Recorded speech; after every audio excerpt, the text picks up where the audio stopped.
없는 오직 하나님의 임자 앞에 무릎 꿇을 수밖에 없는 우리 자신 철저하게 비워내고 우리 자신을 부인하고 우리 자신을 해체하지 아니하면 결단코 광야의 길은 통할 수 없다는 하나님의 선명한 선언이 이 사건 속에 담겨있는 줄 믿습니다. 특별히 오늘 12절 말씀 보니까 누구께서 성령께서 우리 인간들 스스로가 광야에 가고 싶은 산 단 한 산 없습니다.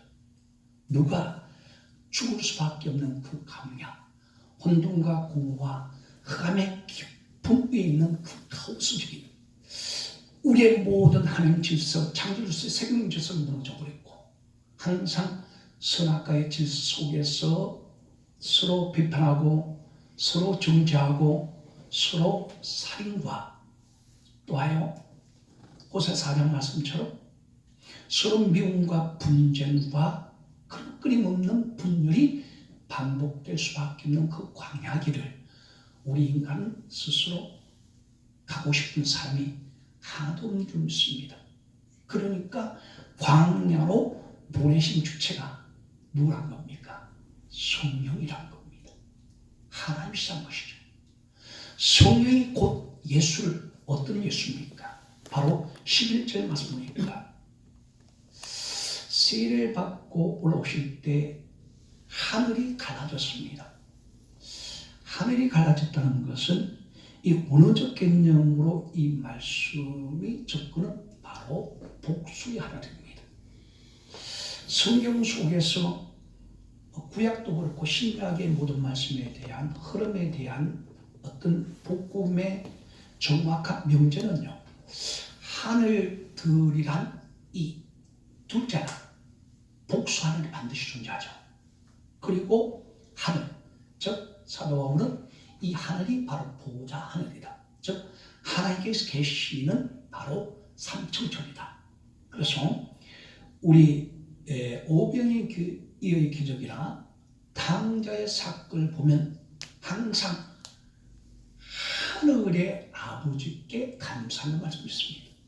그래서 하늘의 아버지께 또 축사의 사건도 오병이의 기적 사건을 통해서 늘 우리가 자주 대할 수 있는 문구인 줄 믿습니다. 반드시 우리가 늘 인식해야 될 중요한 복음적 인식의 접근은요, 하나님 엘로힘을 우리가 반드시 섬기는데 그 하나님에 대한 대상이 내가 중심되어지는 그 하나님은 거짓 하나님입니다. 하늘들의 하늘이라는 것이죠. 다시 말하면 창세기 3장 사건을 보면은 선악과를 먹음을 통해서 우리 자신 스스로가 하나님같이 되어버렸습니다. 우리 스스로가 하나님같이 되어져 버렸기 때문에 우리의 절대 중심이 있다는 겁니다. 우리 자신에 대한 선악의 기준을 갖고 있다는 것이죠. 내 감정에 따라서 좋고 나쁜 이 자기 절대성이란, 자기 중심성이란, 자기 중독성이란, 자기 애라는 절대로 우리 스스로 비울 수 없는 우리 속에 견고한 아집들이 있다는 겁니다. 견고한 우리 스스로에 대한 자존심도 있고요. 견고한 우리 스스로의 고집도 있다는 겁니다. 그 안에서 우리가 내 자신이 해체, 부정, 부인되지 않는 사건 속에서 하나님을 구하는 것은 바로 거짓 하늘이라는 겁니다. 이게 출애굽기 32장 말씀 보면요, 이스라엘 백성들이 광야에 왔습니다. 근데 그 속에서 십자가 사건이 전제되지 않는, 즉 애굽의 습성, 애굽의 습관, 즉 내가 하나님같이 되어지는 선악과에 대한 이 중독성이 정화되지 않고 해결되지 않는 상황 속에서의 하나님 만들었는데 바로 금송아지 우상을 만들었다는 겁니다. 그러놓고는 바로 이 금송의 우상을 뭐라고 했습니까? 애굽에서 우리를 인도한 신이다. 즉 엘로힘이라는 뜻이거든요.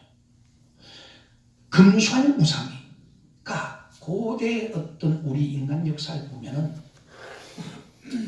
여러분 불교 우리 목사님들 불교가 힌두교가 못한 줄 알죠. 힌두교는 바로 소가 우상입니다. 고대는 전체적인 그 우상의 중심이 소입니다. 왜냐하면 우리 인간이 가장 가까이 할 수 있는 짐승 중에서 소란 이 대상은 전체 주인에서 몽땅 다 자기를 희생해 드릴 수 있는 유일한 가축, 유일한 짐승이 소란 상징성을 갖고 있는 겁니다. 그렇죠.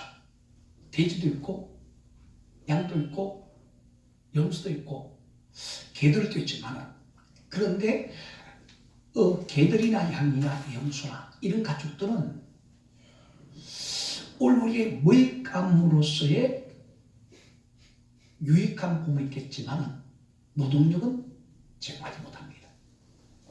그런데 농경사회에서는 소가 농사 지을 때 사람의 어떤 쟁기 역할도 해주고요. 밭을 갈아주는 그 힘의 원천이 소였단 말이거든요. 뿐만 아니라 죽었으면요.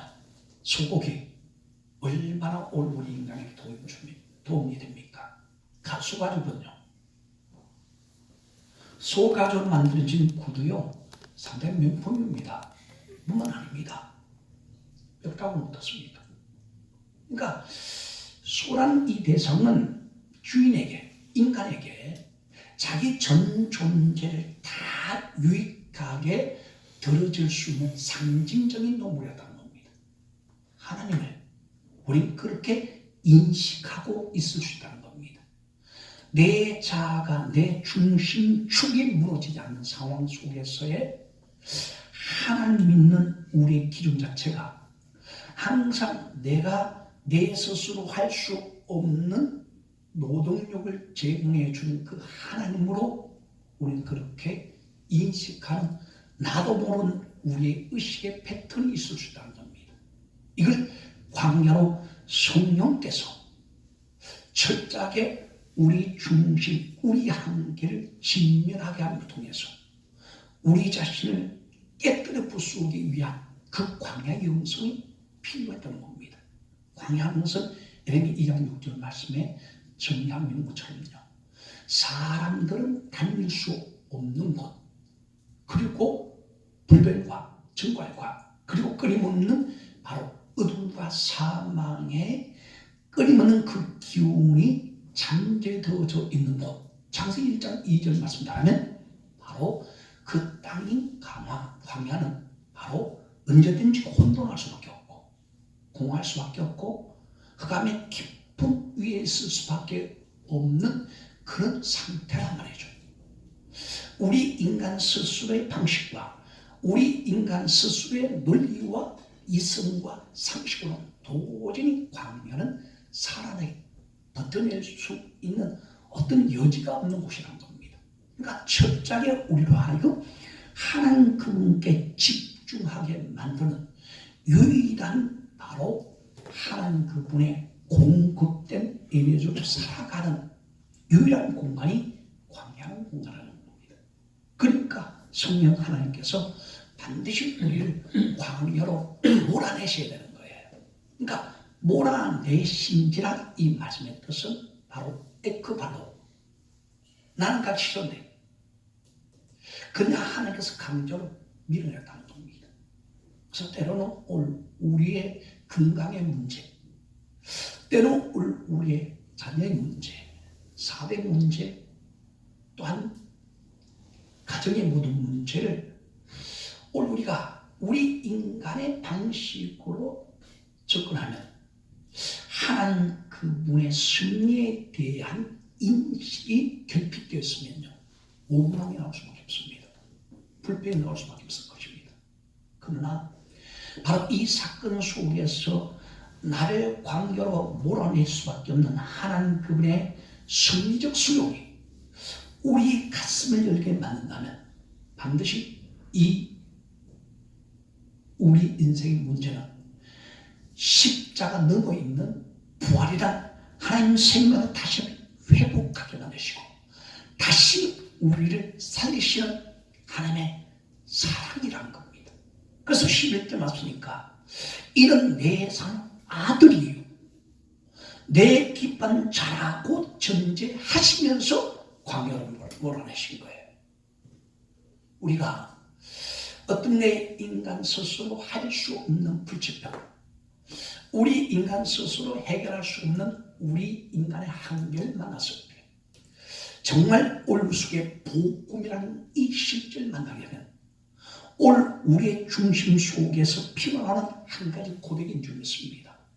그 고백이 이는 내 산 아들이기 때문에 우리 스스로는 나를 부수고 부인하고 해체할 수 있는 어떤 논리가 없습니다. 어떤 근거가 우리 속에 없다는 겁니다. 왜?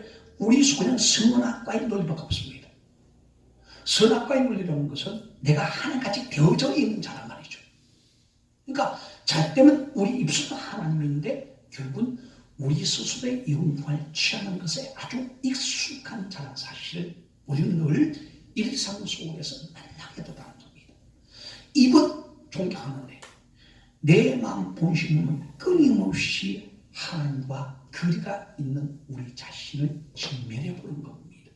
그때 우리 스스로 어쩔 수 없는 한계 속에 우리가 내몰림 당하는 그 자체가 바로 오늘 마가복음 1장 12절 말씀처럼 성령이란 이 주체가 반드시 그 예수가 어떤 예수입니까? 11절 맞습니까? 이는 내 사랑 아들 된 예수라는 겁니다.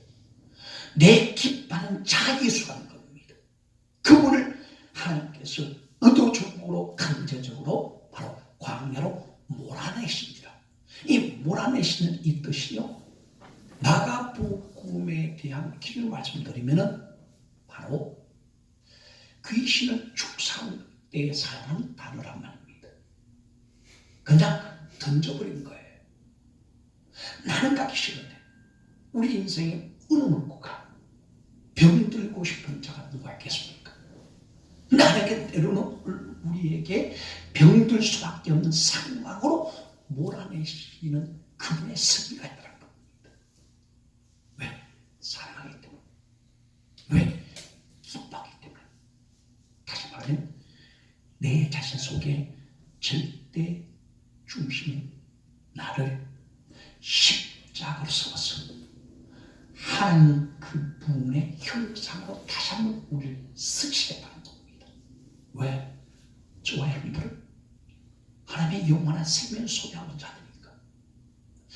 육신을 갖고 있는 현상이란 이 한시적인 시간 상정이 아니라 시간에서 이미 금전임을 받은 자, 하나님의 시간을 우리는 사용자들이고 그 시간은 끊임없이 우리에게 생명의 시간들이고 창조의 시간들이니까 끊임없이 우리 삶을 도전하고 도약해 가야 될 반드시 우리 삶의 명제가 복음 속에서 구원받은 하나님 백성의 위치를 분명하다는 겁니다.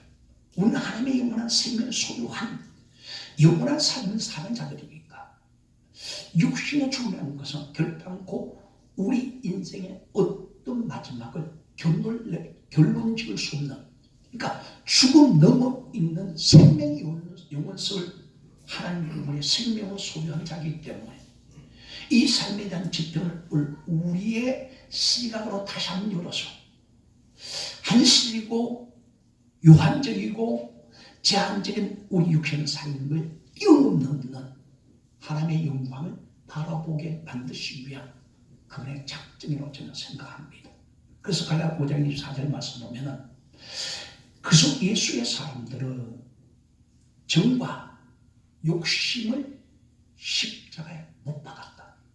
그 십자가에 못 박은 사건은 바로 내가 자원해서 못 박히는 것이 아니라 수동태로 헬라어는 그렇게 구성되었습니다. 다시 말하면 못 박는 존재가 못 박게 하시니까 못 박힙니다.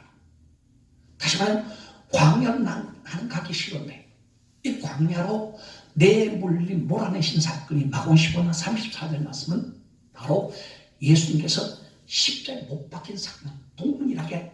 그래서 이 마가복음 기준은요 양괄식, 상괄식이라는 독특한 바로 복음의 구도를 잡고 있습니다. 다시 말하면 마가복음 1장과 2장 사건 속에서 어떤 그 복음의 서막을 전하면서 마가복음 15장과 16장에는 마지막 결론 속에서 상괄식으로 여기에 질문했다면 그 답을 마지막에 결론을 열어가고 있는. 그래서 마가복음의 시작은 복음의 시작입니다. 복음은 반드시 광야와의 함수 관계성 속에서 복음의 실제성을 이루어가겠다는 겁니다. 예수로서 우리가 영접했고 예수로서 우리는 그분의 종이 되었다면 반드시 광야의 영서, 광야의 이 우리 삶의 여정 속에서 떨어질 수 없는 분명한 관계성을 갖고 있다는 말씀에 대한 기능이 좀 있습니다. 그래서 15장 3, 4절 말씀이니까 성경 뭐라 합니까? 예수님께서 시대 못 박에 돌아가실 때 마가는요 독특하게 엘리 엘리 라마 사박더니 나의 아버지, 나의 아버지요 어찌하여 나를 버리시나이까? 이게 바로 광야로 내몰린 사건과 동일한 상관적인 접근이라는 겁니다. 그래서 사랑하는 아들이신데 왜 성령께서 굳이 광야로 예수님을 몰아낼 수밖에 없겠다는 겁니다. 왜 사랑은 독생자인데 왜 십자가에서 아버지로부터 버림을 받을 수밖에 없겠냐는 겁니다. 엘리 엘리 라마 사박더니 나의 아버지, 나의 아버지, 나의 하나님, 나의 하나님 어찌하여 나를 버리시나니까 큰 소리를 치면서 영혼이 떠나시다. 그렇습니다. 오늘 우리가 하나님께 부르짖고 기도해야 될 기도의 내용이 그것이라 생각합니다. 나를 해체할 수 있는 힘을 달라는 것. 내 자신의 어떤 중심을 해체할 수 있는 십자가의 능력을 구하는 것. 다시 말하면 내 뜻대로 나옵시오. 아버지 뜻대로 되길 원함을 구하는 것. 하늘의 무한을 구하는 자리가 바로 우리 스스로가 광야에 내몰림 받았을 때 비로소 우리는 무릎 꿇는 자가 되더라는 겁니다. 안 그러면 결코 우리는 죽을 수 없는 자라는 겁니다. 왜? 선악할 품은 존재입니다. 사도는 로마 7장 말씀하니까 내 속에 거하는 죄를 보았다고 말합니다. 내 속에 거하는 죄는 선악할 품은 존재라는 사실입니다. 선악을 먹은 존재, 선악을 품은 존재는 결코 죽지 아니하리라. 결코 우리 스스로는 죽을 수 없습니다. 그러니까 하나님께서 때로는 우리를 사역에 중심해서 내가 하나님 그 부분에 대한 고도가 잘못된 것도 아니에요. 하나님 그 부분에 대한 열정이 잘못된 것도 아니에요. 다만 바로 욕심이란 이 패션이란 내 열심, 내 열정 갖고 우리는 하나님 일을 할 수 있는 게 아닙니다. 여호와의 열심히 일을 이루신 것이 여호와의 열심히 일을 성취하겠다는 것이죠. 그러니까 너는 내게 부르짖으라는 것이죠. 어떻게 해요? 왜 나를 부르시라니까? 다시 말하면 올 우리의 기준에 볼 때는 도저히 내 상식, 내 있음으로 수용할 수 없는 환경 속에서 나를 버리심이 아니라 하나님 나를 사랑하시기 때문에 내 속에 선악과에 중독된 내 저적의 중심을 깨뜨려서 하나님 우리의 새로운 창조의 원령 하나님의 형상 선악과를 멈춰서 하나님의 모든 형상이 파괴된 우리 자신의 본질인 우리 존재의 원형을 복음으로 다시 한번 복구하시기 위한 하나님의 성령 구도가 그 속에 녹아 있습니다. 이 말씀에 중요한 하나님의 이끄신 줄 믿습니다. 우리 백향목회 우리 목사님들 전 너무 좋아요. 너무나도 순수하신 우리 목사님들. 그리고 저는 수많은 고통 속에서 항상 참 원망을 했었어요. 제가 저번에 말씀드렸죠. 그 교회에 대한 부분도 제가 하고 싶은 것 아니고 오천 상가의 교회를 시작했는데 1년도 안 되고 다른 유황수 쪽 다락방 거기가 6층의 교회가 들어왔어요. 어찌할 수 없는 선택이었는데도 이게 바로 프로젝트에서 얼마나 고통이 내가 심장이 터졌거든요. 제가 대동맥박리 심장이 터져버렸어요. 얼마나 스트레스를 받았는지. 나를 비우지 못했더라고요. 하나님 그 부분에 이라고 삼는데 결국 내 중심 속에 있었던 거예요. 그러니까 모든 것들이 내 영역 속에 있는 거예요. 잠을 못 자고 끊임없이 내 머릿속에서 어떻게 할 것인가 기도하는데 내 자신의 어떤 그 방법들이 떠나지 않더라고요. 안 맡겨지더라고요. 그런데 주일날 오전 2시쯤 되는데요. 이게 막 바늘집에서 아픈 거예요. 그래서 듣기만 했지 제가 10년이 넘었습니다. 바로 응급실로 실려갔죠. 일부를 풀려서 가니까 216이었습니다. 혈압이 그때 터져버린 거예요. 찢어져버린 거죠. 혈관이 대동맥 이 심장에서 혈관을 타는 그 관이 찢어버렸어요. 박리란 것이 찢어진 거잖아요. 근데 머리가 돌아가면서 도저히 내 몸 스스로 주체할 수 없는 그런 상황이었습니다. 그래도 이제 그때 제가 가르쳤던 말씀이 예배는 죄의 사함을 받게 만드는 하나님의 유일한 그 상의 제도가 호흡되는 곳이니까 왜? 죄의 사함을 받게 만든 제도가 제사제도니까 죄는 사망의 문제, 생명의 문제니까 예배는 우리가 상당히 중요한 그만큼 중에 생명의 금이 중요하다고 가르쳤던 그런 어떤 점에서요. 그래서 예배를 상당히 강조했던 그런 상황에서 막상 제가 예배를 드릴 수 없는 상황이 되어버렸잖아요. 그러다 이제 제 목회자의 양심 속에서 내가 예배는 생명보다 귀한 것이라고 가르쳤는데 제가 예배를 드릴 수 없는 상황에 딱 몰려지니까 기도가 나오더라고요. 하나님 저는 예배 드릴 수 있는 좀 그 시간은 올 하루라도 주일이니까 우리 성도들에게 예배를 수 있는 이 시간 좀 달라는 간절한 기도 나오더라고요.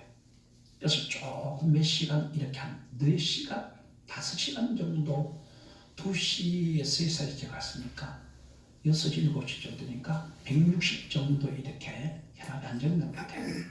그래서 그 한 가지 이유 갖고 제가 퇴원을 했죠. 명절이 보이면서요. 병원이었는데 퇴원을 하니까 눈물이 막 눈물과 콧물이 벙벙이 되면서 한번 살려달라고. 다른 기도 안 나오더라고요. 하나님 좀 살려달라고. 그때 그 간절함이 참 어떻게 말할 수 없을 정도의 어떤 간절함이 나오더라고요. 이게 심장이 이게 바늘 찔러대니까 이 고통스러워 못 견디겠더라고요. 그런데 강대상이 딱 엎는 순간에 막 천장 빙글빙글 막 돌아가는 게 도저히 이게 강대상에 설 수 있는 입장도 아니고 육체를 갖고 있는 인간이라 다시 내가 재입원했습니다. 병원에 다시 갔어요. 다시 가서 포기를 했죠.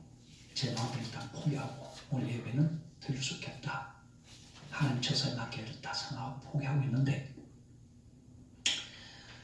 이제 아침이 되어지니까 7, 8이니까 이게 전체 이제 다 우리 교인들이 알려질 거 아닙니까? 근데 예배를 들으러 가야 될, 성전을 가야 될 분들이 병원에는 제게 오는 거예요. 성도 입장에 그럴 수밖에 없는 거죠. 담임 목사에게 하루아침에 누워 있으니까 그도 보통 누워입니까? 이게 거의 상당히 그런 중환자의 상황이니까. 그러니까 성도들이 그렇고 모든 분들이 오니까 제가 또 너무 우리의 양심이 갇히게 되는 거예요. 하나님께 예배 드릴 날인데 왜 제게 오냐 말이에요. 제 입장도 그런 거예요. 그래서 제가 10시 45분이었습니다.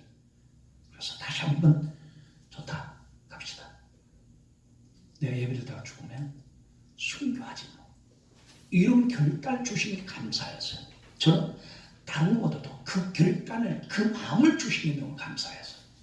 그래서 제가 바로 10시 45분에 명저병원에서 나옵니다. 나와서 씻을 시간도 없죠.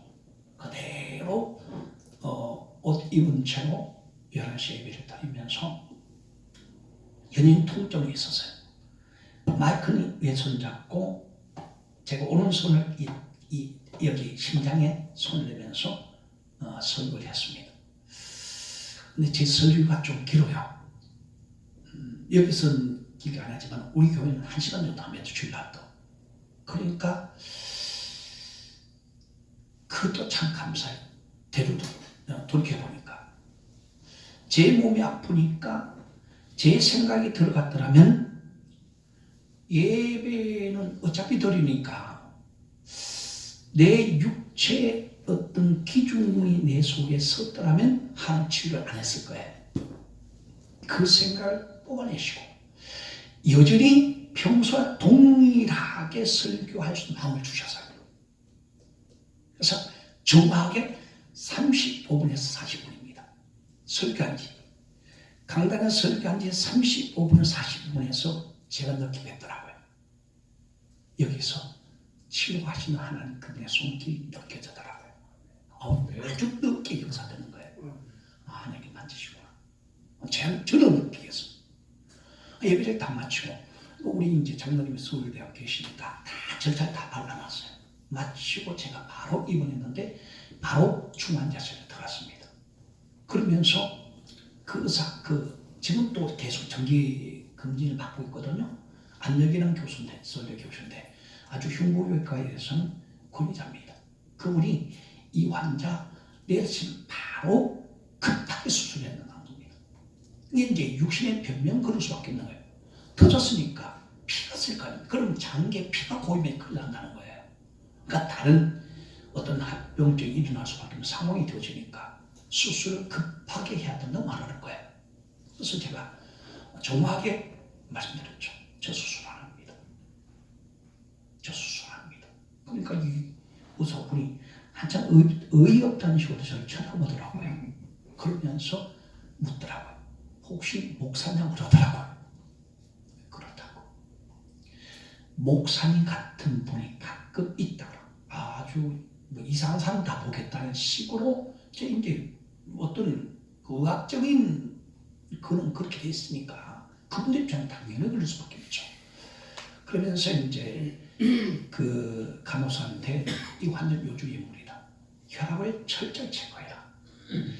120만 넘으면 즉각적으로 열어서 수술해야 된다는 겁니다. 저도 그때 그 이후에 퇴원해서 그 병이 대동맥 방광 이 병명을 제가 알았지 그 전까지도 몰랐습니다. 이걸 바로 수술 안 하면 80%가 즉사라는 겁니다. 그러니까 그분들 입장에서는 이게 상당히 위급한 상황이 맞았어요. 근데 저는 이제 30분, 40분 넘어가면서 이게 내 자신이 주신 사연이 있었으면 이게 한 치료한 느낌이 분명히 들었거든요. 이게 아프지 않아. 그렇게 통증한 게 시원하게 내려가니까. 그래서 그렇게 간노의 어떤 철저한 그 요주의 환자로서 3일 동안 저 혼자 있다가 일반 병실로 제가 올라갑니다. 그리고 그 병원에서는 15일 동안 절대 안정 필요하다고 이야기했는데 저도 모든 이제 장로도 그렇고 우리 교인들 오셔서 목사님 길게 보자. 그러니까 15일 동안 절대 안정이니까 주일 하루만 좀 빠지자는 거죠. 하루만 좀 안정을 채주십시오. 그럼 지금 목사님 젊은데 10년 전이니까 젊으시니까 이후에 장기적으로 보면 한 주간 정도는 얼마든지 조금 안식을 나서가시고 저는 우리 한 교회만 제가 개척해서 24년째 지금 단독 목회를 하고 있는 상황입니다. 그러니까 저희 24년 단 한 번도 안식날을 가져본 적이 없습니다. 이 개척교회를 할 때 그 아픔이에요. 개척교회를 하는 그 목사님들은 정말 못 쉬어요. 못 쉬겠다. 자식 같아서 못 쉬겠어요. 그래서 목사님 한 주간입니다. 한 주간이니까 한 주간은 조금 병원에 의사의 처방을 들어서 그렇게 해주십시오. 저도 그렇게 생각하고 좀 알겠다고. 그래서 15일 정도는 제가 병원에 안전을 취하겠다 생각하고 작정하고 토요일날 지나는데 다 태어나고 7시, 8시 정도는요 제 마음속에서 막 불같은 마음이 일어난대. 야, 너 뭐하고 있니? 내가 너 살려줬는데 너 그런 상황에 줄 예비를 드렸는데 너 뭐하고 있니? 그러는 거예요. 내 마음속 들리는 소리죠. 그래서 알겠습니다. 알겠습니다 하고 오니까 그냥 병원에서 그 책임이 있으니까 그 각서를 쓰라더라고요. 도장을 찍고 민연자상에 어떤 이건 내가 원해서 태어난 것이라고 해서 태어나서 그렇게 하면서 하나님께서 10년 이상 12년째 지금 되었는데요. 그러한 치유가 있었습니다. 저는 마무리 지으면서 마가복음의 가장 중요한 하나님 그분의 가슴은 복음의 실제란 것은 예수 그리스도의 십자가의 능력이라는 것은 광야의 사건 속에 반드시 그분의 생명의 부활로 우리를 일으킬 수 있는 그분의 초월적 신비가 있으니까 우리 인간의 어떤 상식과 의학으로 풀 수 없는 하나님의 생명 신비가 복음서는 반드시 능력으로 담겨 있는데 문제는 우리 인간의 오늘날 너무 똑똑합니다. 우리 아는 것이 너무 많아요. 의학적 상식으로 하는 능력을 제안해도 참 쉽고요. 인간적인 어떤 학문의 어떤 답을 통해서 오늘 하나님 그분의 무한한 능력을 우리 자신도 우리 스스로가 제안할 수밖에 없는 현대인의 고민들이 거기 있지 않을까. 옛날에 우리 어른들, 저는 사대신앙인데 순수할 때 그때 보는 어른들이 비가 막 이런 새는 교회에서도요 그 예배 드릴 때 그 모습 보면 정말로 너무 순국고 아름다웠습니다. 근데 오늘날은 뭐 에어컨 틀어주죠, 뭐 추우면 난방 틀어줘도 얼마나 편합니까? 그래도 우리 예배는 언제부터인가 혁신이 되었습니다. 그러니까 몇 분 설교하는 것을 딱 고정시켜버리고 그 시간만 지나면 우리 스스로 어쩔 줄 모르게 우리 스스로가 하나님의 시간의 선물, 하나님의 그 창조의 시간인데 우리 스스로 하나님께 드리는 이 시간은 너무나도 아깝다는 우리 스스로의 제한을 갖고 있는 우리 자신도 모르는 우리 의식에 대한 어떤 그 한계를 갖고 있는 우리의 모습이 아닐까를 생각해 보게 됩니다. 그래서 하나님께서 사랑하는 자 예수님을 바로 광야로 가르치는 그 광야로 내몰았어요.